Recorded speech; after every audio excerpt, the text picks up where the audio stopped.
this computer. All right, cool. Hi, guys. So you aren't viewing this right now because I'm recording it, and it's not live anywhere. But it will be on YouTube, on my channel, the Inform Forum, and then, I mean, I know that Craig Pasta, oh my god, I'm gonna murder this tonight. Jardula? Jardula? Jardula. Jardula, yeah. Jardula. In California, they get a lot of people going Yardula because the J is kind of like an H sound out here. But I'm actually Italian American from New York originally, lived in South Florida, and now I live in California. Okay, see, it's hard for me because, like, I speak Italian, Spanish, French, and a little bit of Japanese and English. Wow. So I get, like, really confused sometimes with, like, different languages and different sounds. Yeah. And, all the code switching kind of, like, screws with my mind. And not even to mention that, like, English is actually one of the hardest languages in the world. Everybody says that. Who's got to learn it. It's really hard to learn. It's one of the toughest languages. Well, I speak Spanglish a little bit. I speak Spanglish too sometimes. And Italian. Well, see, I don't know Italian other than the food and the curse words because my grandparents passed away when I was very young. So I really didn't get that Italian heritage as much. I got the Italian American heritage. But I wish I spoke Italian. I'm kind of jealous that you do now, Carly, and I don't. It's like the most pretty language ever. Well, maybe if they call me Craig Pasta Jardula, we can call you Carly Cacciatore Suel. What's funny is, like, my heritage, I'm, like, white. I am white. Like, what does that mean? I'm Scottish, English, Irish. The only part of me that's actually native to America is I'm actually Native American. Okay. I have, like, 1/16 of Cherokee Indian or something. Well, like, my great grandmother was 100% Cherokee Indian or something like that. That means you got twice as much as Elizabeth Warren in you then, I guess. I'm not a fraud. And whatever they say, Carly, you're all white with me. I just want to put that on record. You know what? I like being all white with you, Craig. I mean, that kind of works because I'm racist and I'm I don't know. I'm kind of losing it. Like, I'm racist and shit. Like, fuck. The snowflake. I'm a snowflake. You are a snowflake. Yeah. I'm racist, I'm white, and I'm a snowflake. When did you get started in this whole movement? Because I know I met you online through Fiorella. I think you were a friend of hers and you met her.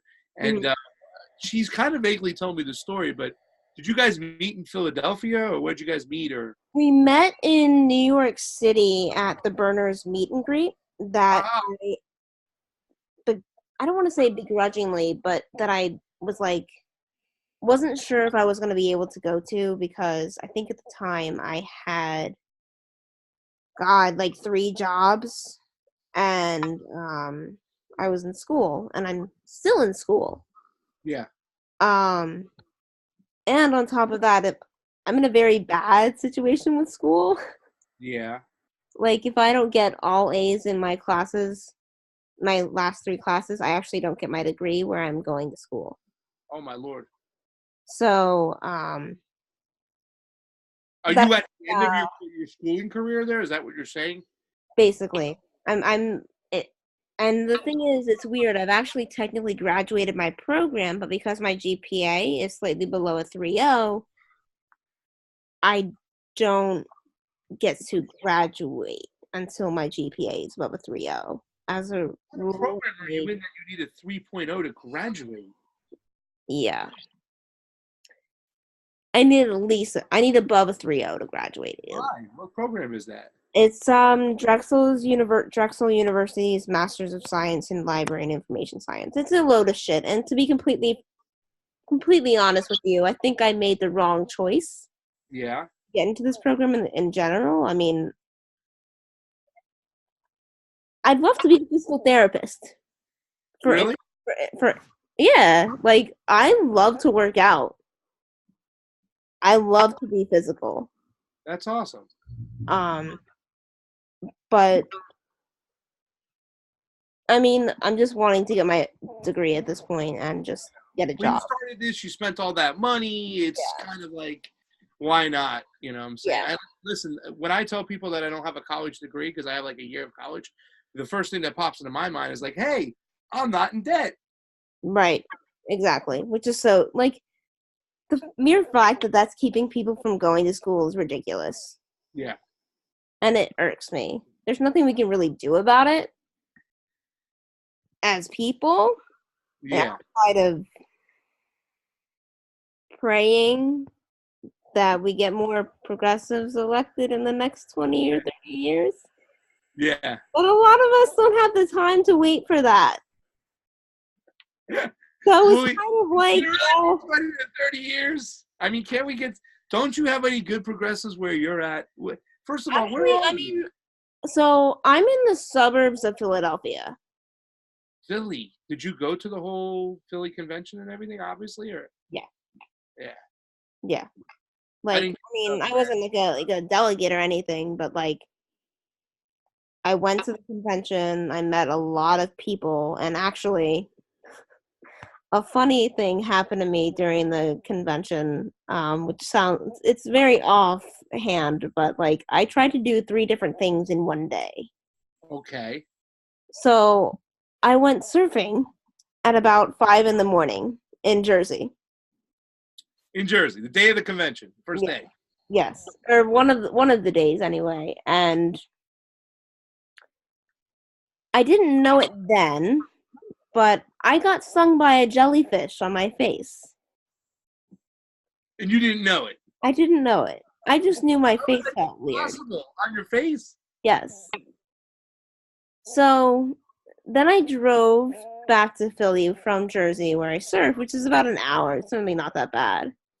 And there was a TYT meet and greet. Okay. So I was going to go to that. I went to that. And then there were a bunch of protests and whatnot. So I joined in on that. Yeah. But all in all, the whole treatment and still the same treatment of Bernie is just really, really disgusting. And I kind of wish people would learn, but I don't know if they will. I don't think they have, to be honest with you.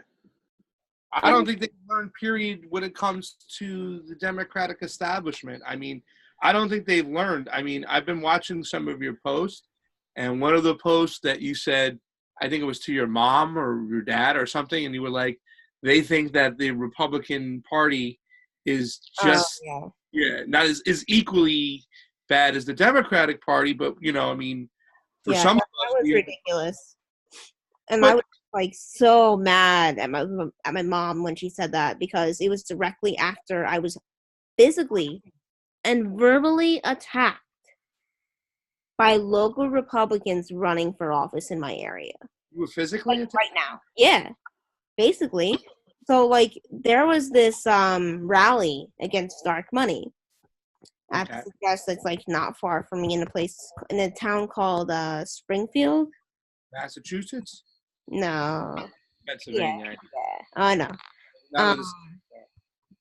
and obviously that's kind of my thing is dark money. I don't really like it. I kind of have a problem with it.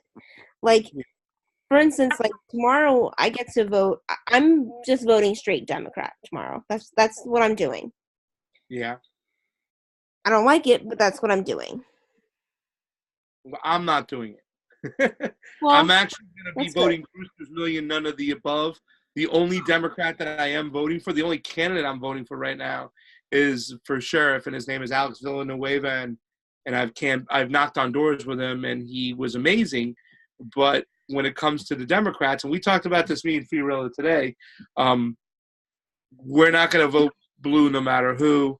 Yeah. There are some incidences where we feel that there's a bunch of incidences or areas or avenues where we feel the Democrats aren't as harmful as the Republicans, but I just can't kick the can down the road anymore. And I don't mean to get all Billy Taylor with this, but I'm going to chain myself down to my principles and I know. I mean, I had to give the chain State's a crazy guy. I mean, don't get me wrong. I mean, when Billy Taylor, he gets a lot of shit, but I mean, uh, I think sometimes he has a point and stuff. And when do we stop? When do we, when is enough? And unfortunately, I think the only time that things are really going to change is if Bernie Sanders does become the president in 2020. Yeah. Because everything that's gone on in California, I can tell you, Carly, it's just despicable, and they will not change. They will not stand for anything. They just want to be the party against Trump, and that's the party that got us Trump in the first place. I kind of don't disagree with you, and the only reason I'm saying that, so like, John Fetterman, right? Mm-hmm. So I actually met him the other night, and I asked, or I forget if I didn't really ask him anything. I didn't really feel like I needed to ask him anything, but I have a sense for people. Like I guess like I'm very in tune with myself, so like I can like gauge other people and like You're a people person. I guess which is weird because I thought I was an introvert and hated people. But anyway, like I don't know if you hate them; they just piss you off a lot, probably. oh, probably yeah, probably that. But like either way, like I got this weird vibe that didn't feel right, and I couldn't really pin it down until I was speaking with someone tonight that is local, I guess, to Philadelphia. I don't think I've met her before, but Philadelphia is a huge city. I haven't met many people in Philadelphia because 95% of Philadelphia is basically commuters from all over this region. Yeah. Well, but she shared with me messages about how do I explain this? So like in early September there was like this like K2 report that a bunch of like cops and like security people for prisons were attacked by prisoners. But there really wasn't any proof. And Governor Wolf basically like made a change saying like they're not allowed to have books, they're not allowed to have like pictures with their family, like limited contact, like but there really was no proof for any of this. And like scientists and like I don't know, professors, people that like study like K2 and like toxicology and stuff, yeah. like they were like there's no proof to this. Like this is all bullshit. Yeah.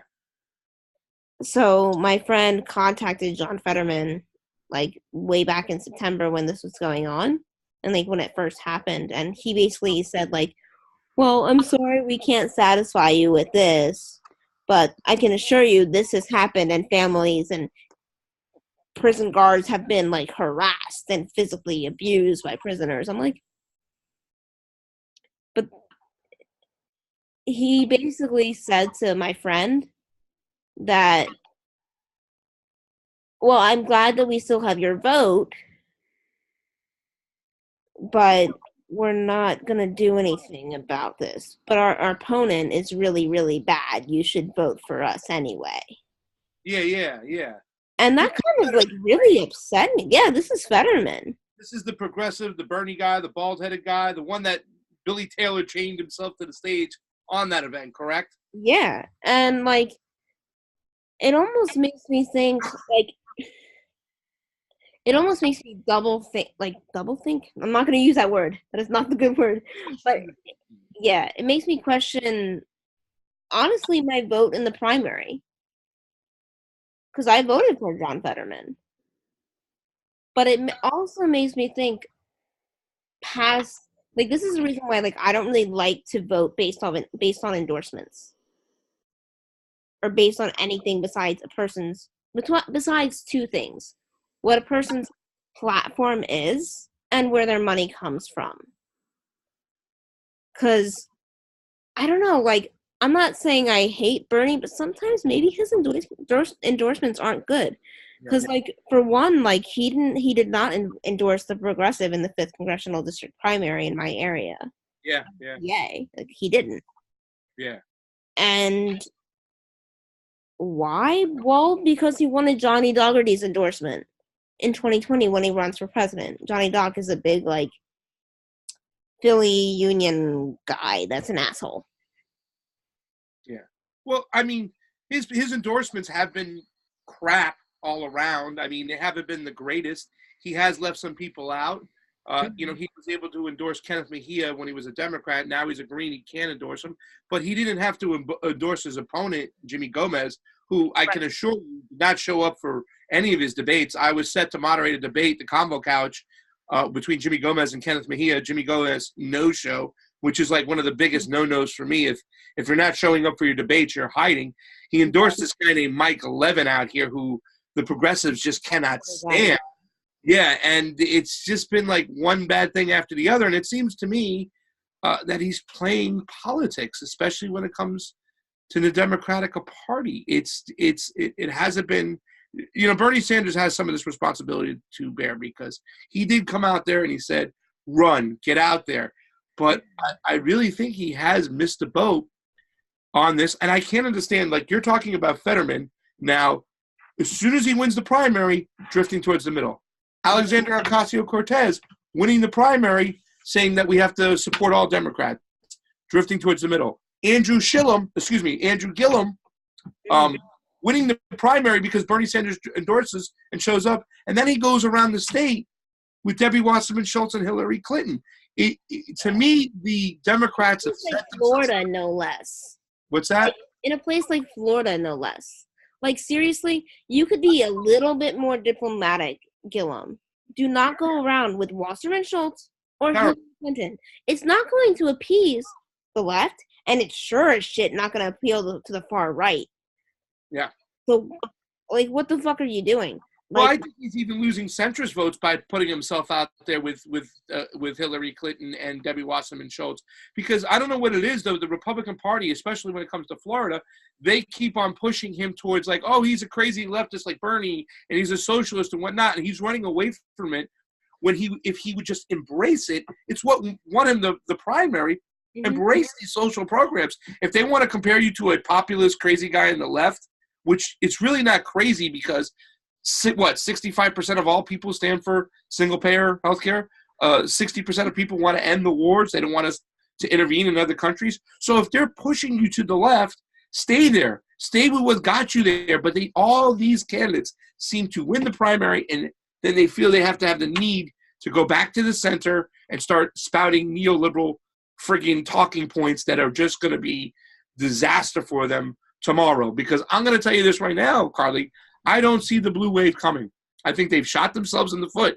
And, hey, once again, how long do we have to sit there and hold the line? Because these Democrats are not changing. They're running with the same mentality. We have to vote for us because Trump is horrible. That's not going to win you anything. And you know what? Maybe we need to have this kicking the ass once again tomorrow in 2018. As harsh it may seem, and people have to suffer. Hey, they were suffering before, so who knows? Yeah, I don't know, man. I'm honestly like frightened. Like, I'm not trying to say I'm frightened and be weirdly drastic about shit, but you have to remember, like, I'm in PA. Like, we just had that like awful attack in Pittsburgh. Yeah. Which is only 5 hours for me. It's only 5 hours for me. Yeah. I mean, on November 17th, the Proud Boys are coming to Philly. Right where I work. Yeah. Like, and luckily that's a Saturday, so I'm not working. But still, like, and on top of it being November 17th, that's the next meeting for Philly DSA. Yeah. I mean, you have a full, listen, that's another thing, Carly. The reason why we have this situation, if you look at the government in Italy, they now have a leftist, far left, and a far right guy running, the country together. And they've said to hell with the austerity, and the people in, the people back in Brussels who are trying to really put a strain and have these Italian people pay all these taxes on the backs of the workers, where they said, to hell with it, let's do that. I mean, there's so many demonizing on both sides that it's like, you push these people. First of all, it's the austerity, and it's when they're broke. And when people are broke, they start blaming people who don't look like them.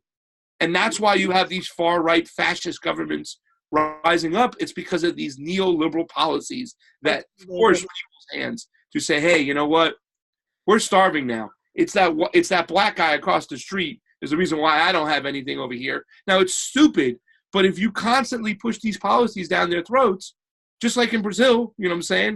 Mm-hmm. They're going to choose the populist, even if it's the disastrous right-wing fascist mentality populist. What the media hasn't learned in America, and the reason why I'm doing this show, is because the media hasn't learned, so a jag-off waiter guy, a jag-off restaurant guy. I was a corporate manager, and now I'm doing this and I'm waiting tables because the media has just been absent and it has been misleading, and it just continues to happen and happen. If you push these neoliberal policies, you're going to end up with elected fascist government. Remember, the guy in Brazil was elected freely.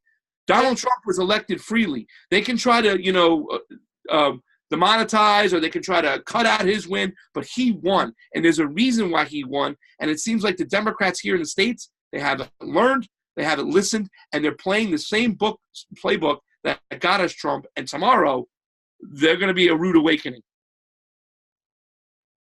Yeah, all I can say is I just hope that progressives at least win. Yeah. Even if they have, as you said, shifted to the right a little bit.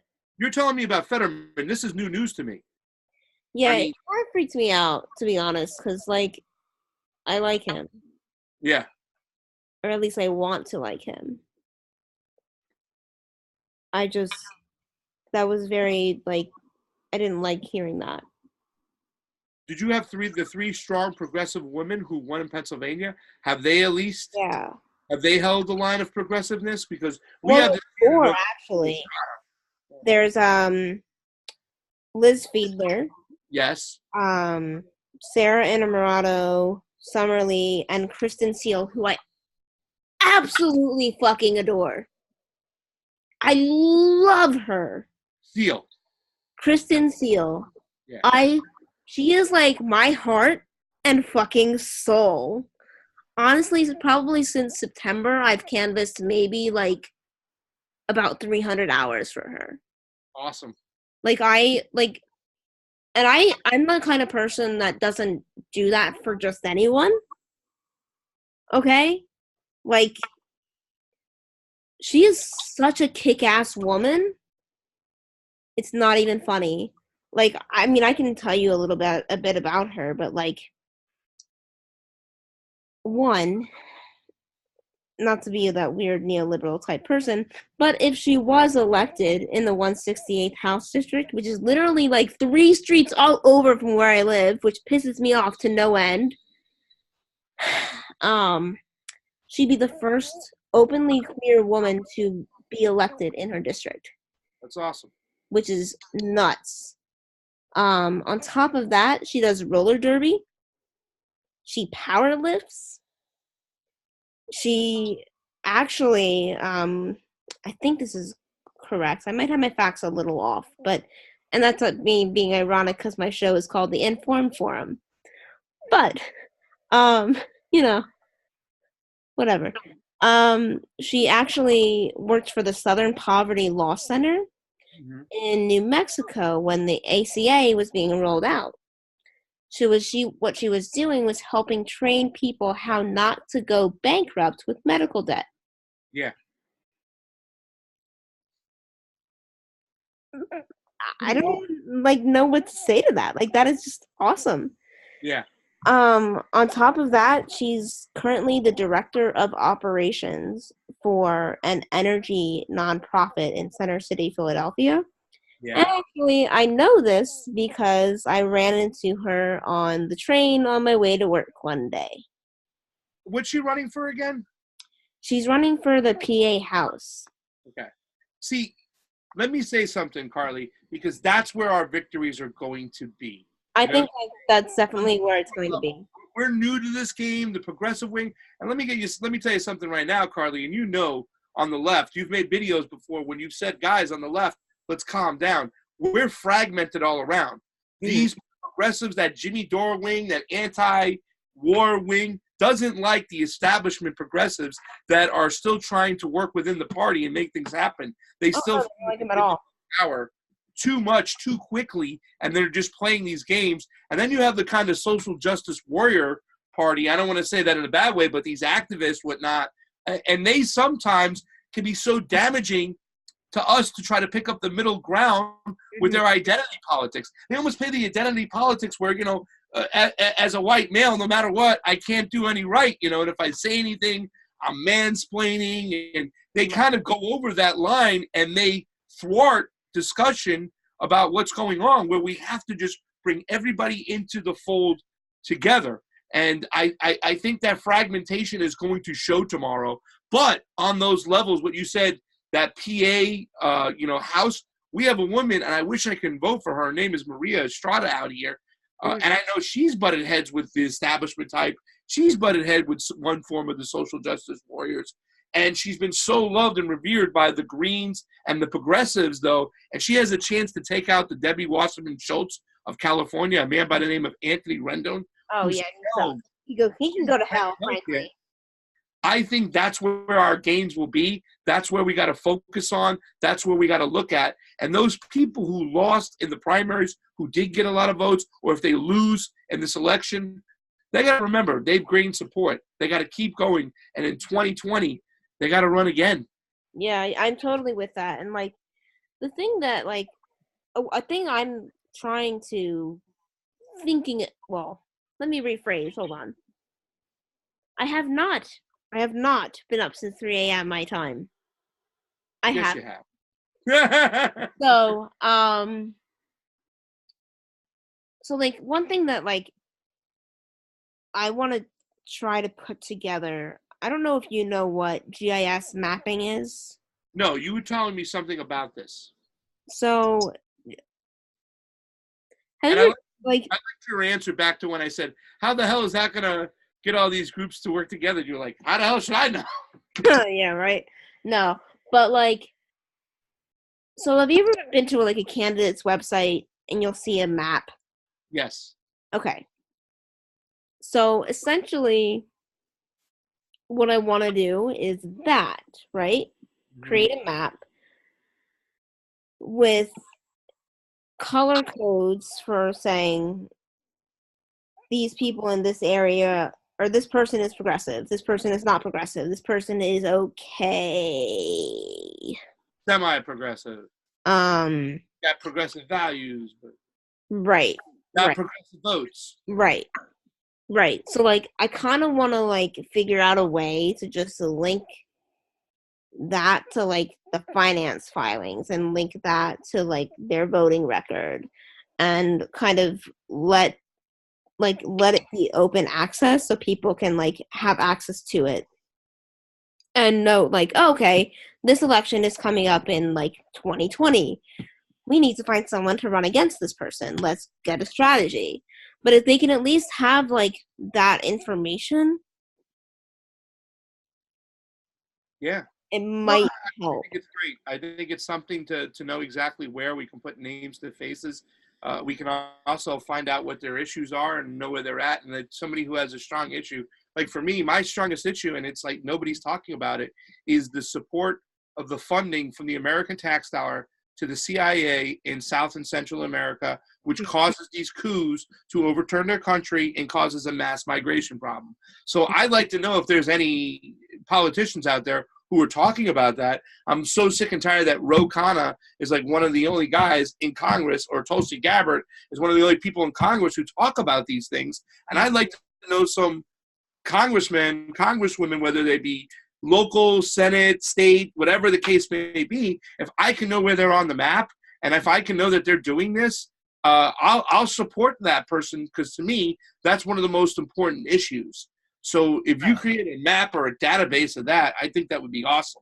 And that's something that we really need to endure within the progressive movement. I think that people don't realize how new we are after 2016. And those four groups I talked about, those social justice warriors, those progressive Democrats, those Jimmy Dore party, the one thing that reunites them all is Bernie Sanders. Now, some of them on the far, far left, those Greens, they're a little pissed off. They're a little aggravated with Bernie Sanders, those Billy Taylors. But I think when push comes to shove, at the end of the day, if he's on the ballot, he's the one guy that can possibly bring a lot of us together. I think so. I mean, I'm curious what the 2020 field will look like. I hope that there aren't that many progressives. Yeah. And when I say progressives, I mean actual progressives and not faux progressives, okay? Because, I mean, for me, like, I don't know. I've gotten flack for saying this, but I don't really think that Elizabeth Warren is a progressive. I knew you were going to bring that up. Well, her war votes are really not progressive. Yeah, I just don't really think that she is. I know that she's fought for the banks. Yeah, well, she fought against the banks, but I don't think she's really fought against the banks, to be honest. Well, she supported Corddry in Ohio, who's, a neoliberal taking money and profiting off that system. Exactly. Dennis Kucinich. And that was a big thing for her. A lot of people like, why are you supporting Corddry over a hyper progressive Dennis Kucinich? Dennis Kucinich was around. He ran for president before Bernie did. And, that was the Barack Obama and whatnot. And yeah, I hear you. Well, here's the thing that we have to be concerned about and aware of, and we have to look at the new rules. In the presidential election, you know how we've kind of eliminated super delegates unless it's a tie or whatnot. Yeah. I know that Martin O'Malley was supposedly going to give his delegates to Bernie Sanders in that last election, but he ended up giving them to Hillary Clinton because it was a backdoor deal made.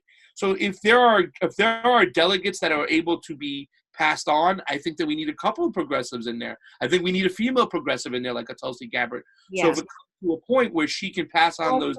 What is her name? Pramila Jayapal.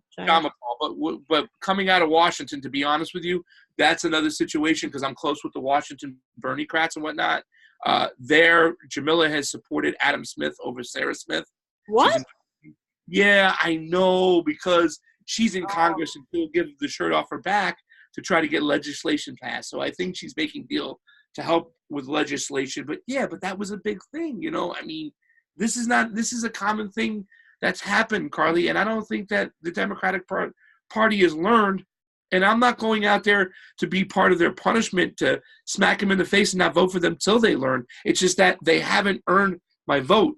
And if you don't earn somebody's vote, you don't have to give them that vote in fear of, we got to stop the other guy. I'm not doing it. I'm not doing the lesser of two evils anymore. If I can go back to 2016 and write in Bernie Sanders in Florida instead of voting for Hillary Clinton because I was bullied into voting for Hillary Clinton, I would go in a time machine, go back there and, pen in Bernie Sanders because I'm just not going to give my vote anymore. And stuff like this is happening all over. You just told me about Fetterman. I can't believe you. Now you're going to ruin my dinner. And Pramila, that might ruin your dinner. But these are the politics games that are playing, and Bernie's playing them himself. Yeah, and a part of me wonders Pramila, I'm not going to say her name correctly. Pramila Jayapal. Pramila J. Pramila, I said Pramila J. Jayapal. Pramila Jayapal. That is such a hard name to say. But even you saying that to me about her, I wonder, correct me if I'm wrong about this, but I think I'm kind of right. Ro Khanna, I think during Alexandria Ocasio-Cortez's primary, he endorsed Joe Crowley, right? Yep. And then he rescinded that. And he got a lot of flack from progressives for endorsing Joe Crowley. So yeah. then I'll do a dual endorsement, and I will also endorse Alexandria Ocasio-Cortez. So he did go back and kind of correct the thing that happened. And you know what? Listen, a lot of people were like, oh, my God, you get pressure, then you change. You shouldn't have to be there in the first place. But I thought it was a good area where he listened to his constituents, he listened to the people, and he made the correction he needed to make. Yeah, and I give props to Ro Khanna for that. And I haven't met him, but I've seen interviews that Joy Savage has done. Yeah. Or Joy Marie Mann, if I'm getting her name correctly. I've met him twice, and 3 times, actually. I've seen him 3 times.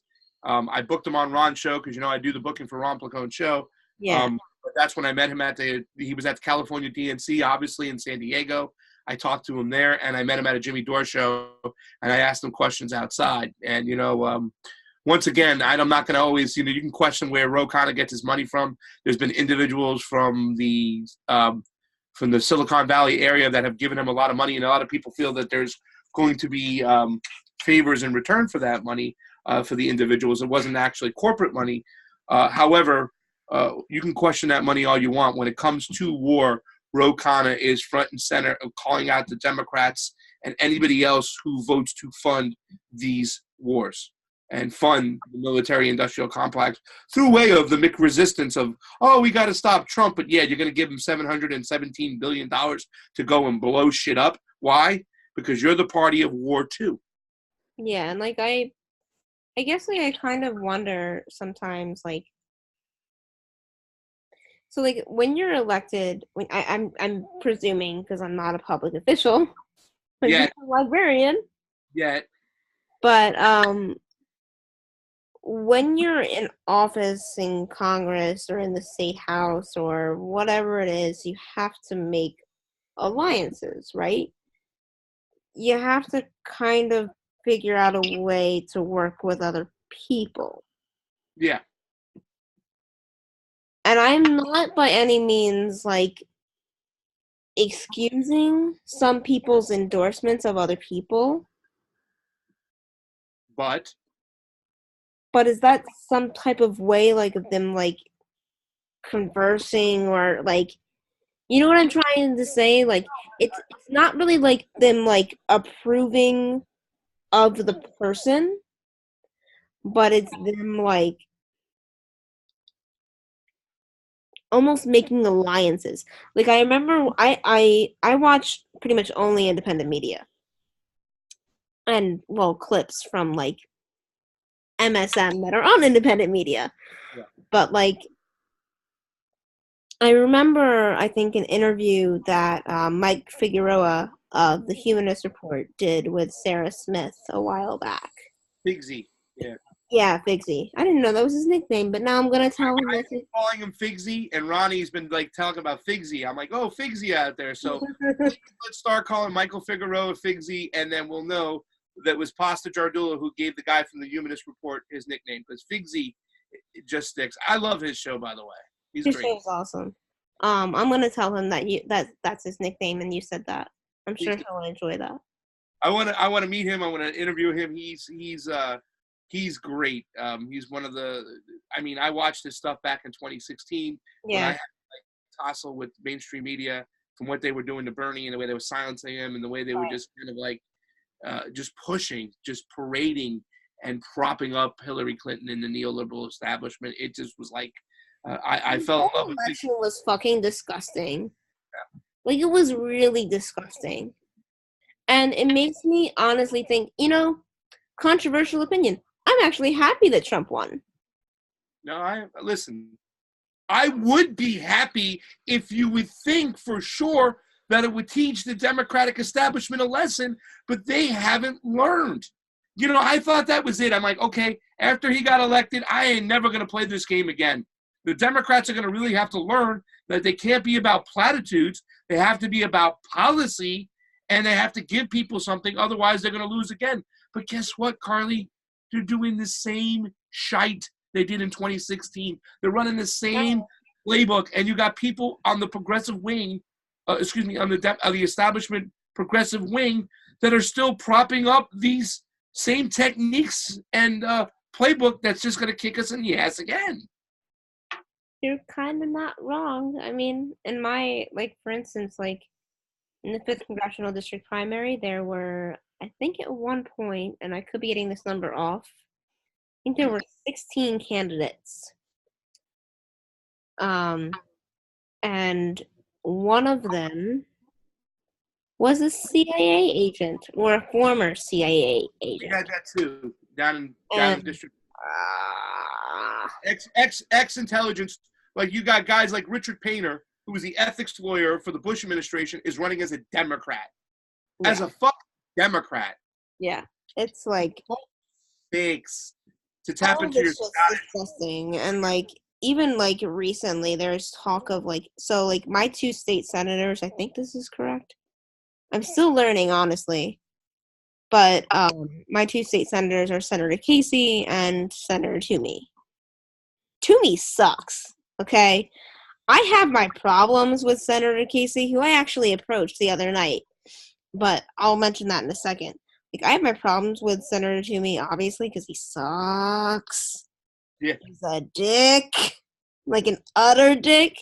But, like, there's talk in, like, 2022 having Bob Brady run against him. Now, you probably don't know Bob Brady, but for instance, his former I think former House district was basically in a place in South Philadelphia that has rampant crime, rampant homeless noise,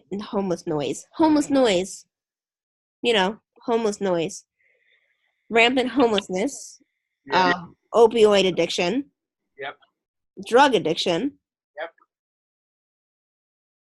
Yeah. I'm sorry, but we don't need you to run against Toomey. You'll lose. Because there are ways to deal with that could have been dealt with, and they weren't. So go away. Yeah. Like, and Biden is grooming him to run against Toomey, apparently. And I'm just like, shut up.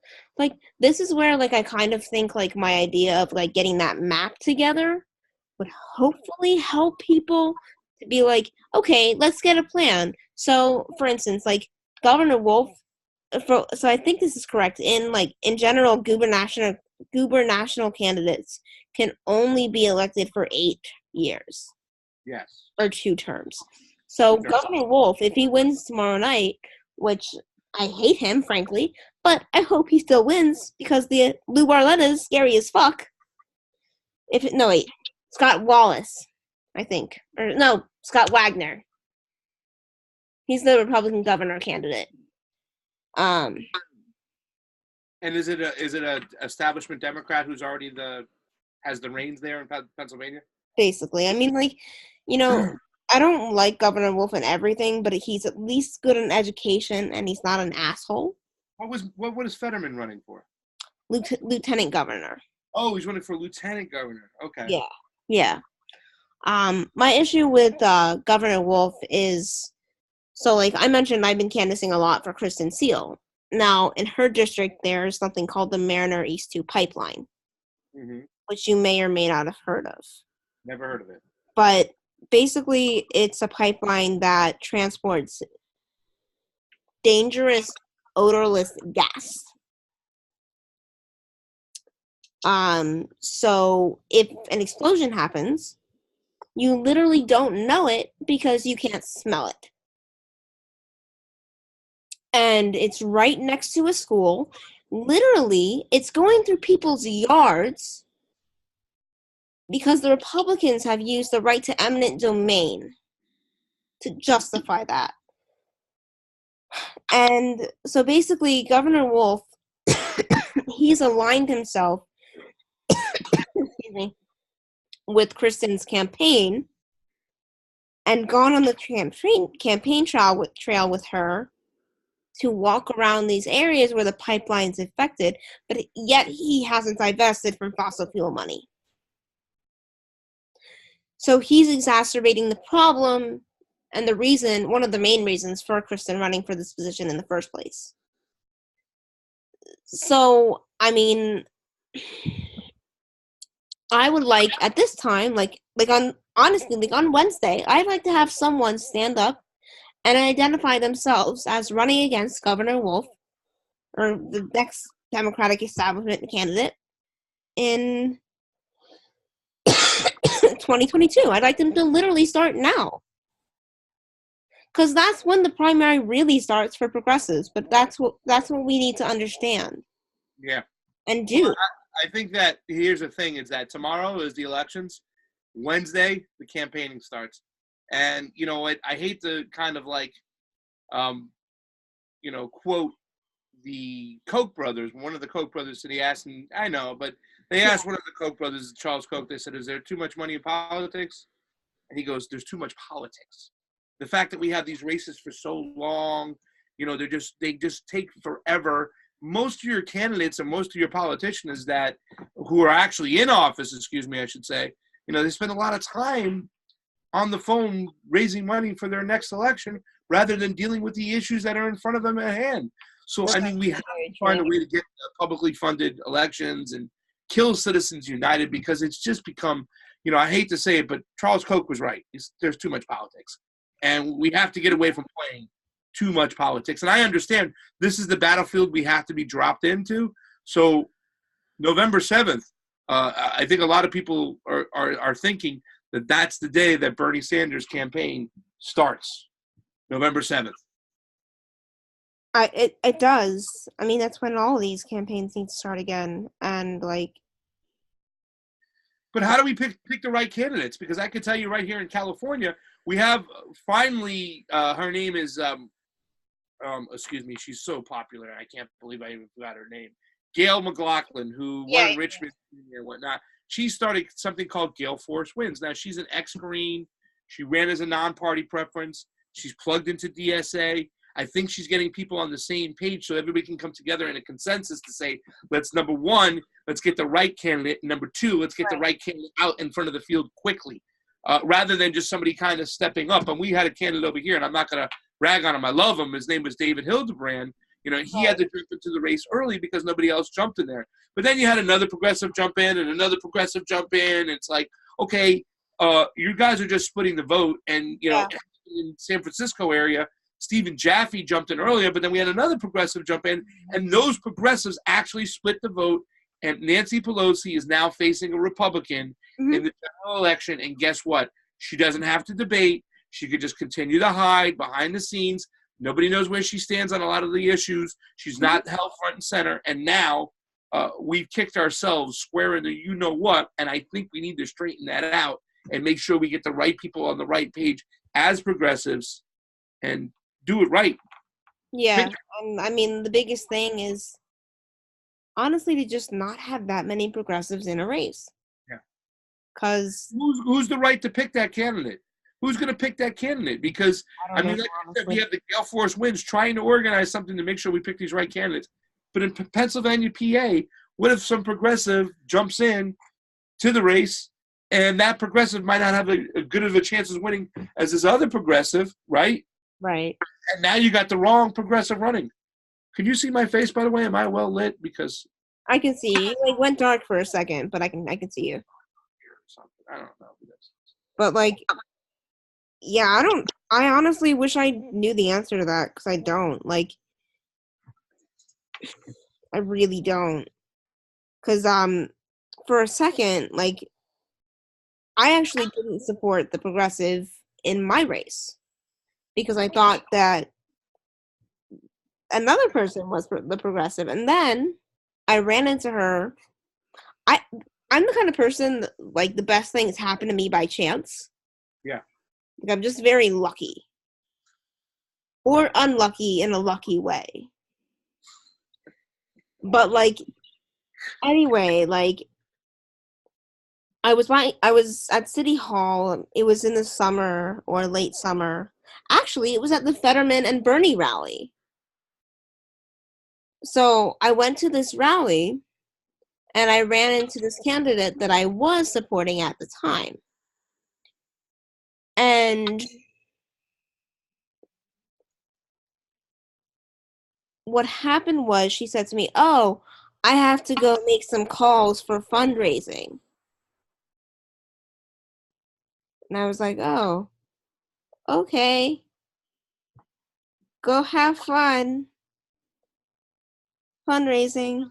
And I was very disturbed by that.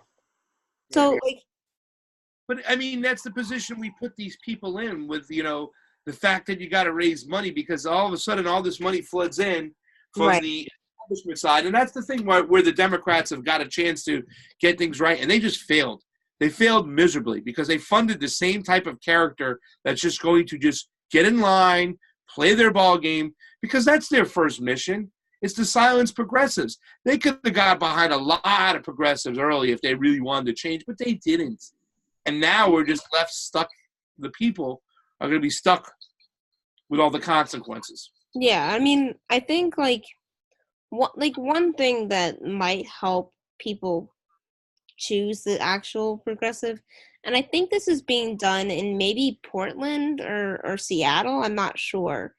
Um, is like voting vouchers or like donation vouchers or something where like the government provides you like so many different vouchers with like and with like a limited amount of cash or something on it that you can give to a candidate. I have to look more into that to see if it's actual like fact, but I think it is.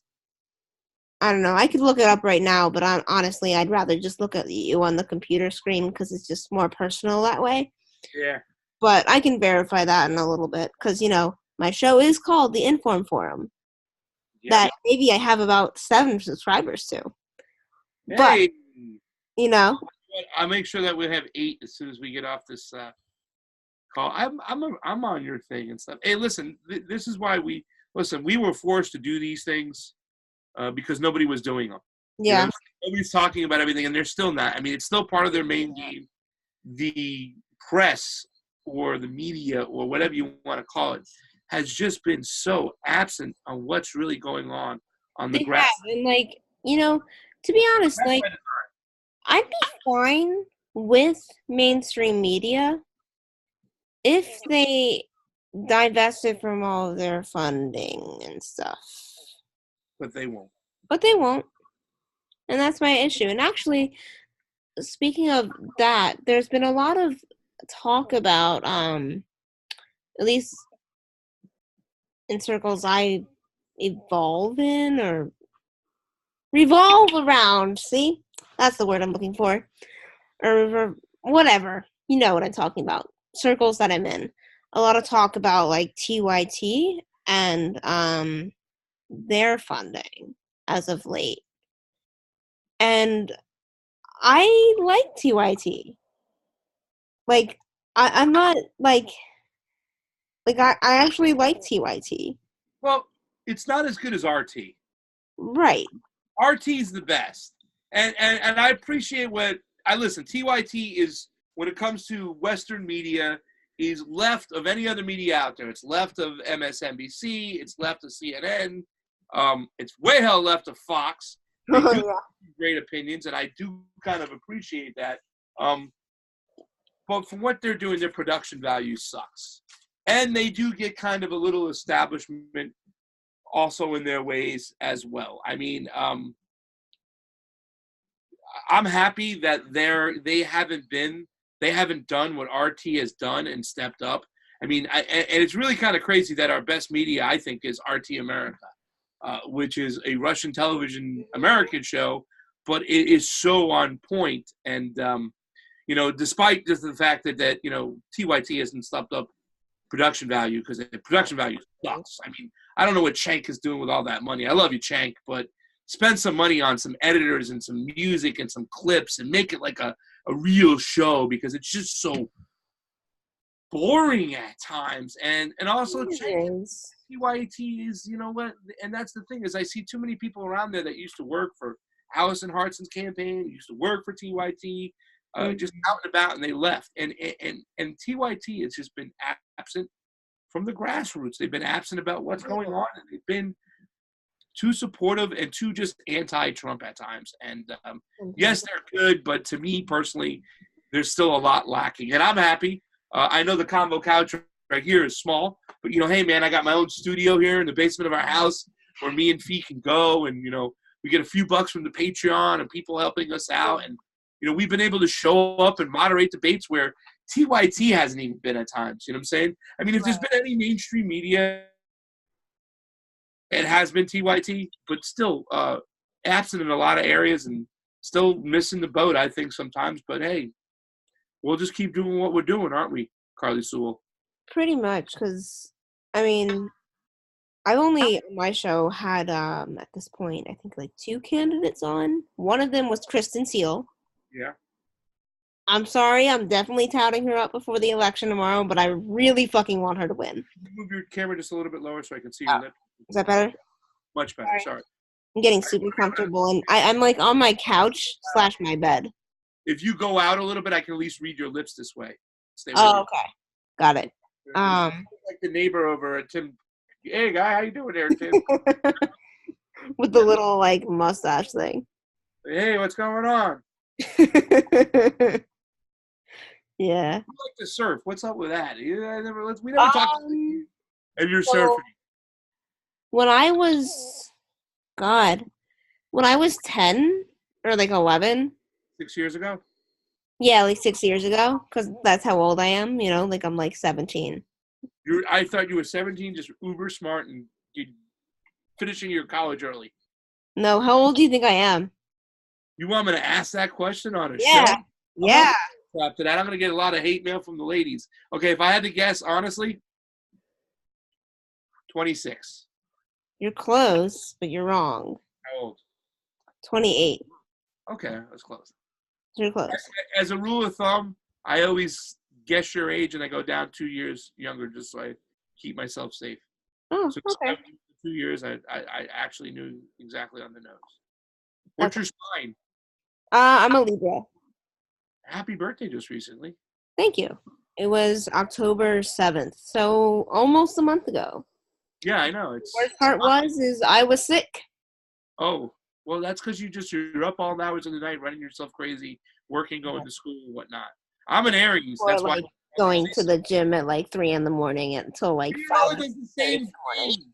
My partner, business partner Fiorella, does the same thing. She's a Pisces. That's time to go to the gym because no one's there.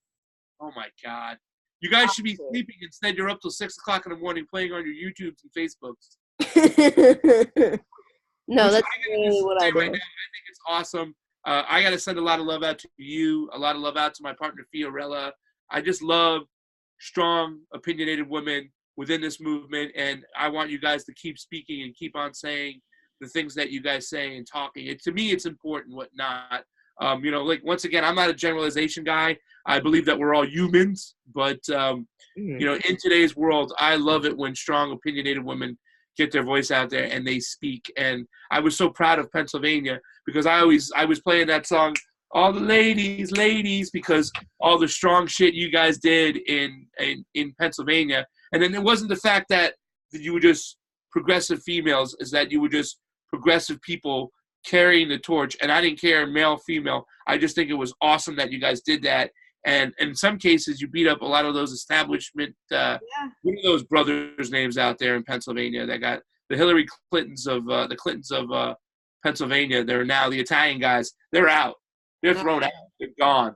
And I thought it was awesome. So I really big ups to you and Fee for doing it. Fee is being an amazing partner. I'm a 45-year-old guy, and my partner is 28. But just to show you the mentality of this woman and yourself, I think it's great and it's awesome. And my hats off. And I just want you and Fiorella to go and get a little bit more sleep a little bit earlier than you do. Stop being up trolling late at night. Maybe on November 7th at night I'll get sleep. I think so. We should sleep like Dracula. Go into a coffin and just go out for 3 days. Go off the grid. I'm not going to do it until November 10th because I know that you're going to hear all this backlash when shit goes down. The neoliberals or the Democrats or the status quo Democrats, whatever you want to call them, will be out there blaming the progressives, blaming the Bernie bros, and blaming the people on the far left again. when their candidate just can't go out and stand up for something. They have to just battle against something, and it's never going to win. Yep, pretty much. Like, yeah, you pretty much said it. I mean, like, I can vote for tomorrow, and I'm intending to begrudgingly so. Um, for Mary Gay Scanlon for Congress, and she basically looks like the Grim Reaper. And she is a human rights lawyer that works for Ballard Spahr. Ballard Spahr is known as a union-busting law firm. She's associated with Ed Rendell.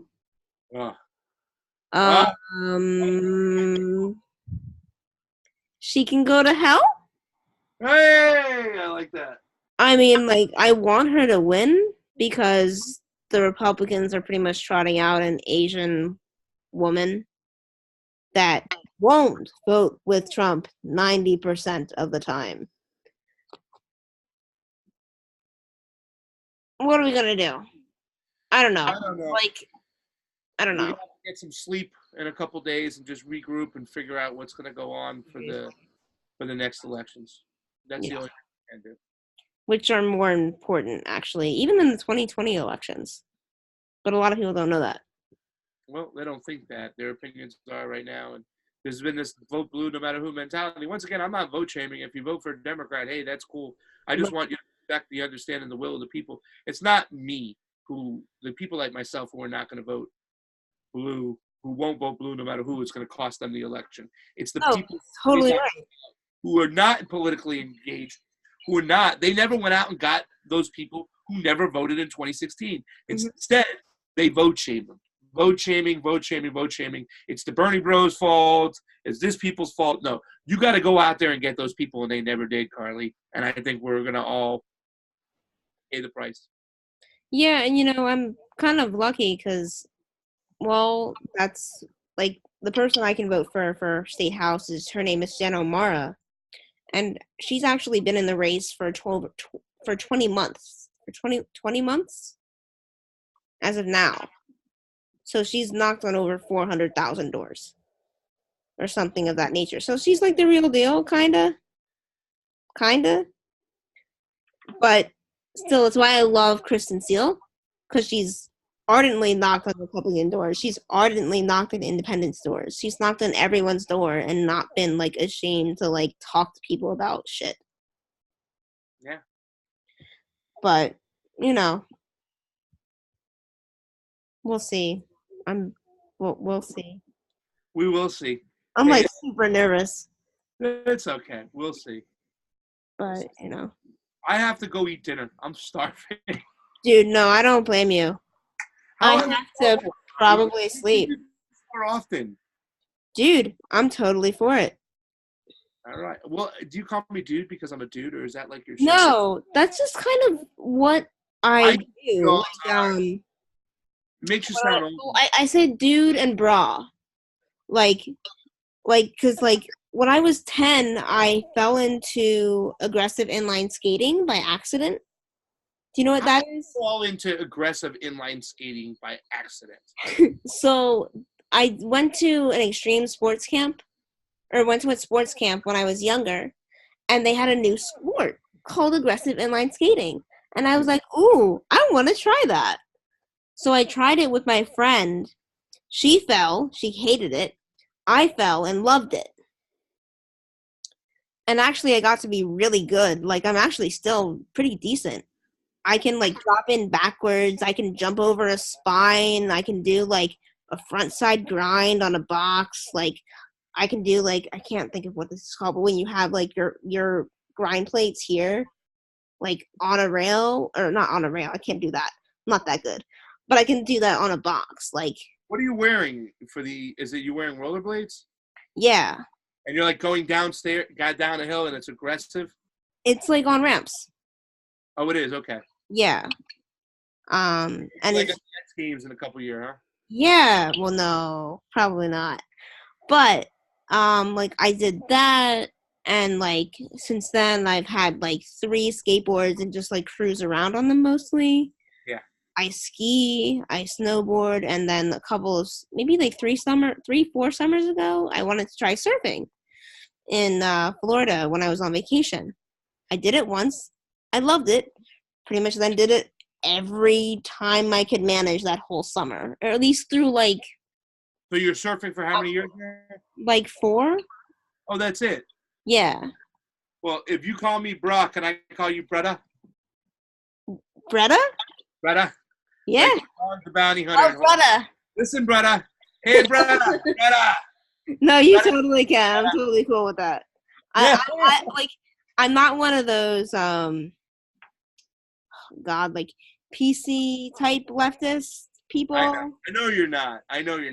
But we're surrounded by a lot of them, and there's a lot of great people who are really like that PC. Like I said, those social justice warriors, they're my friends. I love them, and I think they serve a point. It's just when they get to certain times, I find myself avoiding them because they get so PC, and everything is about like gender, race, religion, and I think it deters a lot of people in the middle who they might not consider allies, but they are votes, and they are votes we need, and we have to stop playing the identity politics and pushing some people away. You know what I mean, Bretta? I do know what you mean, bro. I do. So let's do this next week again then. What do you think? I'm totally down.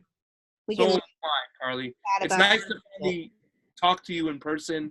I watch your show here and there when I can.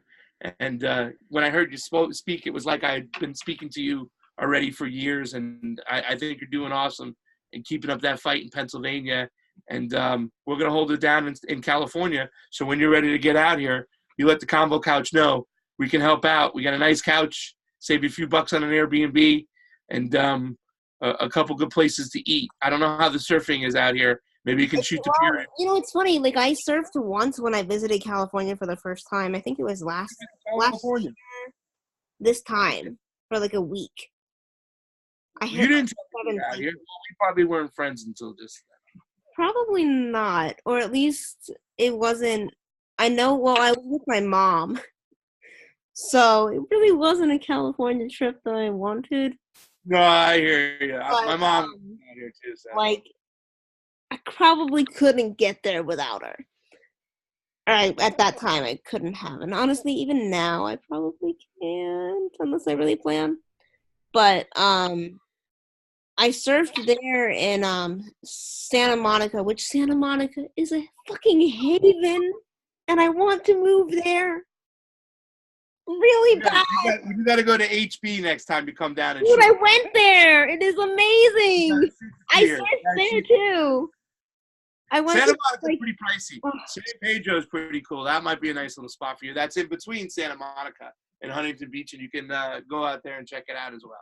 San Pedro. I'll have to see if there's any library jobs or even tech jobs. John, just give me a fucking job and a paycheck. I don't even care. Well, if you're into the restaurant business, I can help you out, but that's what I do. I'm a pass. I know. But hey, listen, just keep doing your reporting, and is if we expand the Convo Couch, maybe we can link up the information. What do you call it again? The information? The Inform Forum. The Inform Forum and the Convo Couch can always link up.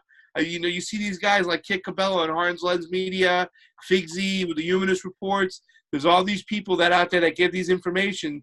Who knows what the future is going to be like, because I'm predicting that the progressive media wave is going to start happening, and people are going to start thinking about it come November 7th, because that's when the campaign starts, and the progressive media, the true progressive media, needs to come out. So who knows what's in the future for all of us. Yeah, right? All right, bro. All right, brother. I love that right now. Woo! You go have dinner, because it's important to eat. And no matter what happens tomorrow, be calm on November 7th. I'll try. I'm gonna honestly be really mad if Kristen doesn't win, but I'm gonna do my best to not be mad if she doesn't win, but I'll probably be mad as shit. Tim Canova for me is the big one out of California. I got Maria Estrada here, and I got Tim Canova in Florida. The Debbie Wasserman Schultz of Florida, of California, is called Anthony Rendon, and we need these two corrupt son of a bitches to be gone. And yes, I called Debbie Wasserman Schultz and Anthony Rendon, sons of a bitches, because they are. They are. And actually, I don't trust polling for shit, but I think in recent polling, there's a chance that Tim Canova might beat Debbie Wasserman Schultz. Say something. It's Florida. I don't trust anybody. I don't trust it in California. The 2016 primary, that was stolen. Alex Padilla threw about 1 million provisional ballots in the trash, and they were going for a man by the name of Bernie Sanders. Pretty much. We'll see. Brother, thanks for having me on, Carly. Yeah, no problem. Let's do it again soon. Totally. All right.